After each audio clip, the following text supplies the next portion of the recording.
water sign, Cancer, Pisces, and Scorpio. Kumusta po kayo guys? Okay, so water sign, maraming salamat po sa walang sawang pagsubaybay sa ating mga reading. And kung kayo ay bago pa lang sa ating channel, mag-subscribe na po kayo guys. And i-click mo na rin yung ating notification bell para lagi po kayo guys updated sa ating mga bagong upload. Tignan natin, water sign, ano ba ang inyong gabay? Water sign, Cancer, Pisces, and Scorpio.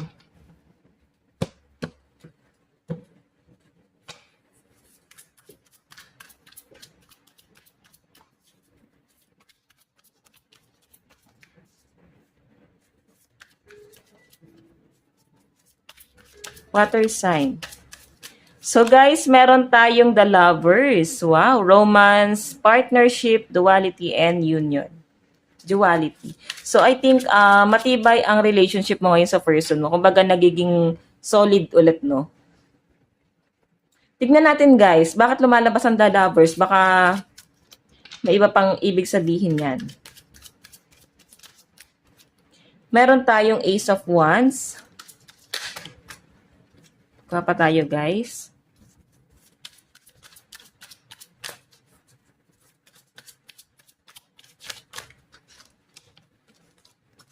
Water sign. So, water sign, Queen of Pentacles. So, sa nakikita ko rito, guys, kampante ka sa relationship niya ng person mo. As in, medyo mabagal lang yung energy sa side mo. Siguro, ikaw lang din yung inaantay niya. Okay? Meron siyang inaantay na sabihin mo or magkaroon ng decision sa'yo. Okay? Nakikita ko rito, guys, maaaring may pinagninilay-nilayan ka water sign kasi Ace of Wands o adventure, creative. Okay, so I think kailangan ng new beginning dito sa relationship na to. Kumbaga parang kailangan ng pagbabago para mabura lahat ng doubt kasi parang hindi na guys kayang ibalik sa dati. Okay? Though okay naman yung pagsasama nyo pero may trust issue, ganun yung nasa-sense ko guys. Parang kailangan may bumawi, burahin lahat ng mga kasalanan para kahit papano guys, hindi nag-overthink. Kasi may nakita ko may mga nag-overthink dito. Tignan natin water sign. Okay naman yung relationship, oh. Masaya naman siyang kasama, guys. Nakikita mo rin na parang hindi ka rin naman niya pinababayaan. May give and take. Babawi naman siya, pero nakukulangan ka. Tignan natin. Ano po itong the lovers? Spirit card. Ano po ang the lovers?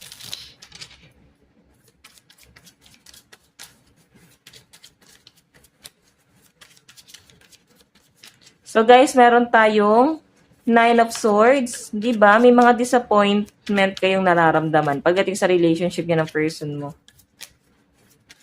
Nakikita ko naman guys na mahal kayo ng person mo pero parang may doubt. Meron tayong Three of Wands. So I think meron kang ibang bagay na tinitignan dito sa person na to. Meron tayong Judgment. Siguro, nahusgahan mo siya o nahusgahan ka niya. May mali kang nakikita dito sa relationship na to. Kaya maaaring ikaw ay disappointed dito.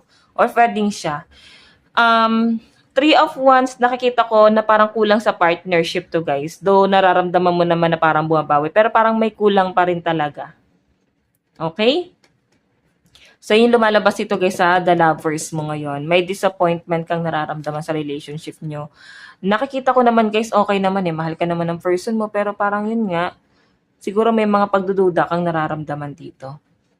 Okay? Tignan natin, ano naman tong Ace of Wands?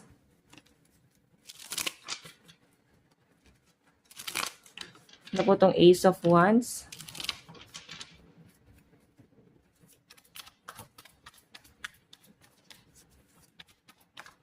Ace of Wands.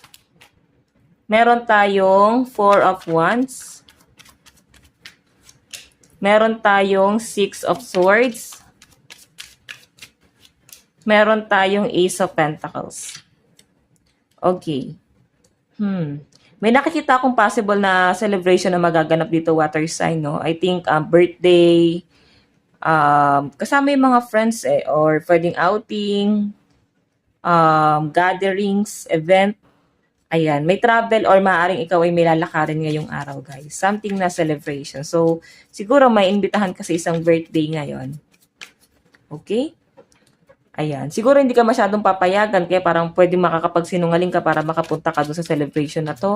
Or kung hindi man to guys, celebration, maaaring ikaw ay may pupuntahan, alis ka lang, mag-unwind ka, tapos para bang may naka-guard sa'yo, no? Na parang kailangan mo pa magsinungaling para lang makalis.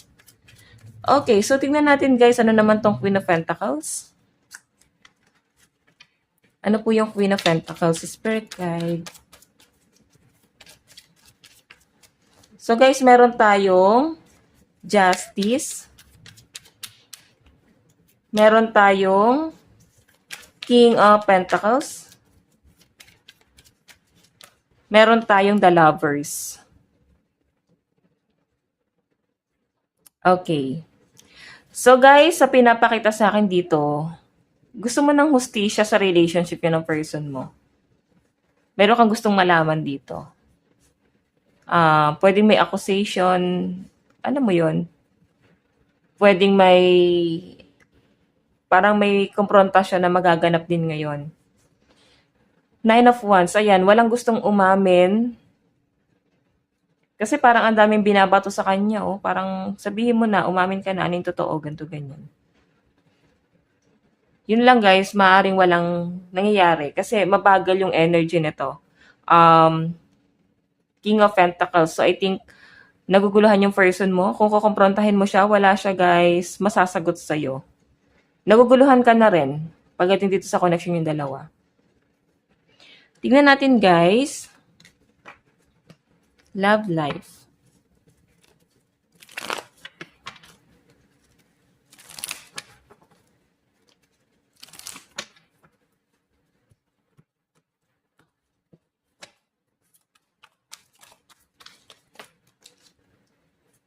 Okay, so meron tayong King of Wands Judgment.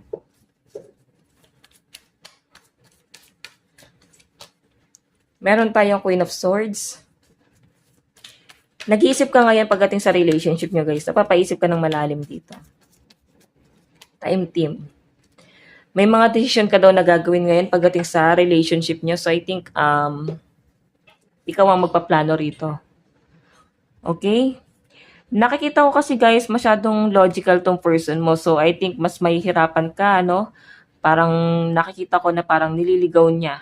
Nililigaw niya yung mga conflicts sa inyong dalawa. Kasi 7 of Cups siya eh. Maraming guys pasakalye. Queen of Swords naman yung energy mo. So I think meron kang gustong malaman sa kanya. Okay? Yun nga lang, ang dami niyang pasakalye rito. So judgment. Nandun ka sa point na parang gusto mong i-let go lahat ng mga doubt mo ngayon dito sa relationship na to. Pero hindi mo guys kayang i-let go. Okay? Though meron pa naman guys passionate. Ayan no. Passionate ka dito sa relationship niyo. Yun nga lang guys, may doubt. Okay, so tingnan natin guys. Love advice. Meron tayong worth waiting for. So may pag-aantay. Huwag ka daw magmadali pagdating sa love life mo. Huwag mo din i-pressure yung sarili mo, no? Meron tayong calling in your soulmate. So I think meron pang ibang paparating sa inyo guys. Huwag kang mag-settle for less. Mensahe sa'yo ng person mo.